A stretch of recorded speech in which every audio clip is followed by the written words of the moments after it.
Hey guys, welcome to Anything About Music.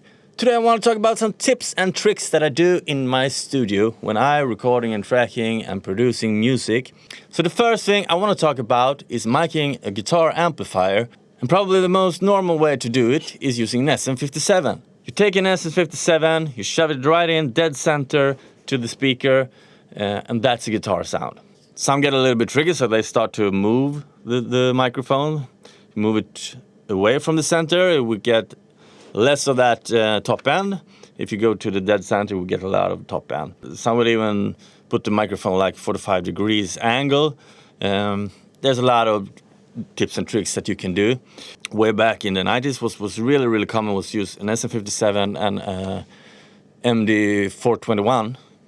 Stick them together, shove it in the middle, and that's basically guitar sounds that a lot of people are familiar with. That or an SM57 and a ribbon microphone like a Royer.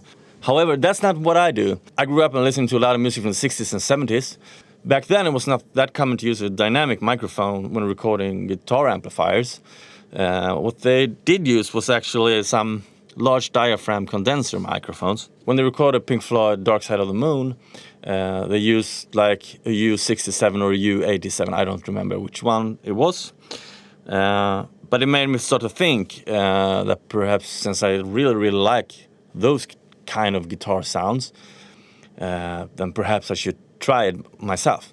What I used to do is I take a large diaphragm condenser, put it straight dead center in front of an amplifier, but it's not up to the grill. I mean, it's like 30 to 50 centimeters away from the amplifier.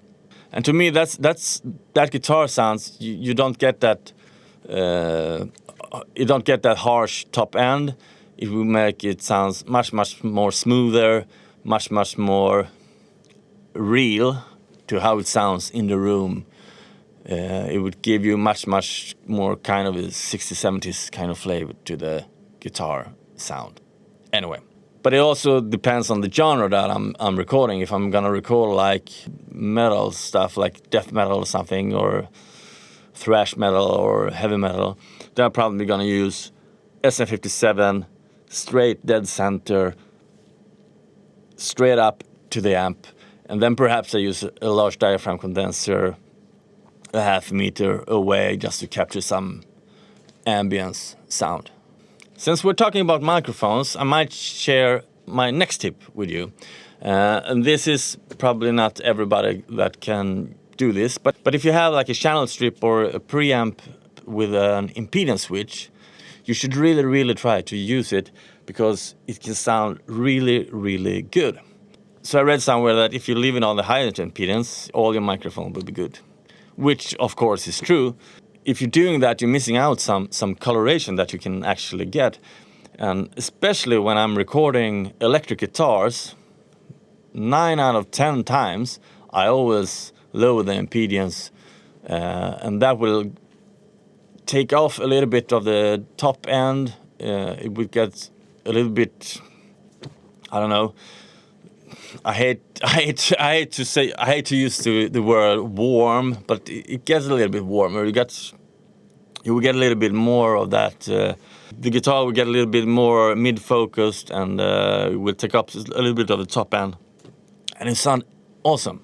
So start playing with the impedance because it's actually kind of fun. But most of the time, it's just when I'm recording electric guitars. But try it out. And the next thing that I want to talk about is overhead microphones on the drums. Most of the people that's recording drums, they use 2 microphones for overheads. They use left and right. Now what I like to do most of the time is I actually use 3 overhead microphones. So I use left and right, and then I have one dead center. So left, right, and center, and that brings the whole kit will sound much more natural. I mean, otherwise if you only have left and right, it will be like cymbal there, cymbal there. That's now how a drum set sounds. If you're sitting, it doesn't matter if you're in front of the kit or back of the kit. If you're crashing a cymbal here, it should sound It should bleed over to here. If you have left, right, and center, then you pan the left and right straight out to the left and right, and then you have the center, and then it will bleed over the whole kit. It will sound awesome. And while we're at it, at overhead microphone, now the most common thing to use on overheads is like small diaphragm condensers or large diaphragm condenser. Well, I'm here to tell you that at least try, put up 3 SM57s. I know they are really affordable, cheap microphones, but they actually sound really, really good as overhead microphones. To me, SM57 actually sounds pretty good on anything that you throw at them. Doesn't matter if it's cymbals, kick, snare, guitar amplifiers, even acoustic guitar is great on an SM57. Anyway, back to what I was talking about. When recording overhead, I'm using, most of the time, I'm not doing every time, but most of the time I'm using left, center, and right to get much bigger and much more natural sounding overhead. And as a tip, try to use dynamic microphone instead of condenser microphone. But I'm using different all the time. I'm always trying out new things. Okay, so the next tip is for you that has some sort of an LA2A style compressor with an emphasis screw on it. For those that don't know what it is, an emphasis is a high pass filter that changes not the signal, because I mean, it doesn't change the sound. You don't take out any of when the sound hits the compressor and it goes out on the other side of the compressor. Doesn't matter how much high cut filter you're using, high pass filter you're using. It doesn't matter how much high pass filter you're using, because the old signal will still come out. The only thing that it's doing, it's actually making the compressor work different. So it makes, so say you're recording an acoustic guitar and you don't want the bottom end of the guitar to kick the compressor. So you use the emphasis screw, so just compressing all the transients that's coming through. I mean, it can sound good on anything, but what I tend to use it most on is acoustic guitars. I mean, steel string acoustic guitars with a lot of transients, just to make it sit a little bit tighter. The low end of the frequency spectrum and the transients on the high attack from the strings to just come together a little bit.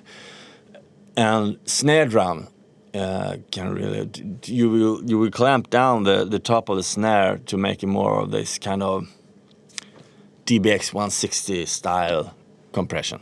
That's something I do use a lot actually when I'm recording. Anyway, so the next one is kind of geeky.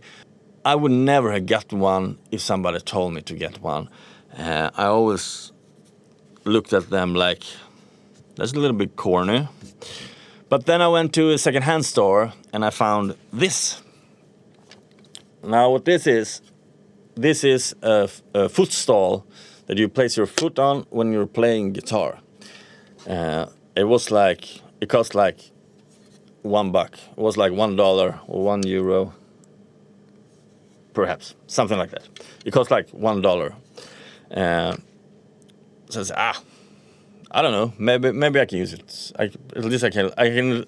Maybe there's some use to it. I can at least try it out. So I bought it, and I have to tell you, since I bought it, I haven't recorded guitar without using it. It's actually really, really good. You always have like this. You always have your leg exactly at the angle you like, and just sit perfectly in playing. It's super, super great to have in the studio. I don't know what a new one costs. I guess I don't know, what can it cost? Perhaps $20, something like that, 20, 30 bucks.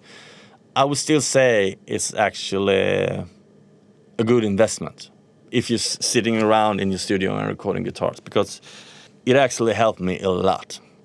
So I always have it standing right here next to me when I'm tracking guitars. So that's a small tip for you. So my next tip is this. No, I don't mean that you should get a skull, but the thing is, I hear it all the time. People are losing their picks, their guitar picks, everywhere. Well, let me tell you this. I haven't lost the guitar picks for, I don't know, 10 years maybe. Because I have this. This is a small box that I put all my, this is a small box that I put all my picks, guitar picks in. And I also have like a guitar slide and some XLR plug and I don't know, a lot of shit. But get a box for your guitar picks and remember to always put them there. And you will always know where your picks are. It shouldn't be that different. It shouldn't be that difficult. I don't know how this can be so difficult for people to do. Get a proper box that you're only using for your guitar picks, and you're always putting your guitar picks in that box when you're done. That's a good tip that I have been using for a lot of years, and since I got this, I never lost a guitar pick. And while we're talking about guitar picks, one thing that also is good that I try to do most of the time is I put the pick up here on the strings, in between the strings. Because then I know every time I pick up the guitar, there's gonna be a pick sitting right there. That's also another tip for you. Okay, so my next tip is actually how I use my headphone mix. Since we're recording digital, it's always gonna be some latency. And I don't know about you, I know there's a lot of singers out there that have no problem at all with a couple of milliseconds of latency. To me, I can't sing with latency. I hate it. So therefore, I'm using this. I have an analog mixer. It's a super cheap Behringer mixer. I have my headphone mix going out from the sound card, going into here, and then I'm connecting my, and when I'm recording vocals, I'm sending one signal here, and I'm using my headphones connected here instead. By that way, I don't hear any latency when tracking vocals. And this is the last thing that I'm going to talk about today. Get a soldering iron. Learn how to solder. I mean, it don't have to be an expensive soldering iron, but at least get a soldering station where you can set how hot it's going to be. And learn how to solder, because first off, you can save a lot of money if you're gonna by just doing your own XLR cables and stuff like that, and guitar cables. And secondly, when your XLR cables and your guitar cables get broken, you can fix them really, really easy. And I always have some cables laying around. I always have some connectors laying around. I can fix, I need, I don't know, any type of cable. I can fix, I can make. As soon as I need a cable, most of the times I have the stuff at home. I can just solder one cable, just to the right length and everything. So that's a really good investment in your studio. Anyway, thanks for watching. Please subscribe to my channel. It will help me a lot. Press the like button. Until next time, goodbye.